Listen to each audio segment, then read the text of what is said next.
ভিডিওটা প্রায় অনেক দিনের পুরনো। ভিডিওটা ছিল শিবরাত্রির পরের দিনের ভিডিও।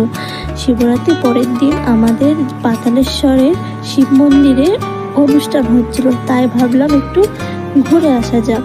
প্রথমে ঢুকতে চলে গেলাম বাবার কাছে দর্শন করার জন্য।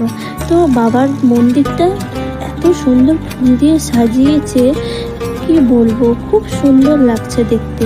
তারপরে মানুষের ভিড়ের মধ্যে দিয়ে ঢুকে গেলাম মন্দিরের ভেতরে। ভেতরে ঢুকতে গেটটা ফুল দিয়ে এত সুন্দর সাজিয়েছে, খুব সুন্দর লাগছে দেখতে। তারপরে বাবার প্রথমে দর্শন করে নিলাম। এত মানুষের ভিড়, খুব কষ্ট করে ভিতরে প্রবেশ করলাম। তারপরে ভিতরের দৃশ্যটা এত সুন্দর সাজিয়েছে, খুব সুন্দর লাগছিল, ফুল দিয়ে চারিদিকে একদম ভরিয়ে দিয়েছে। তারপরে সেখানে বাবার দর্শন করার পর তারপর চলে গেলাম মহাদেবের 12টি জ্যোতির্লিঙ্গের দর্শন করতে। সেখানে 12টি জ্যোতির্লিঙ্গ দর্শন করে নিলাম।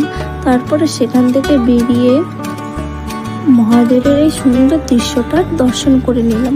আমরা এটা প্রায় দেখি, কিন্তু আজ দেখতে খুব অন্যরকম লাগছিল। ভিডিওটা এখানে শেষ।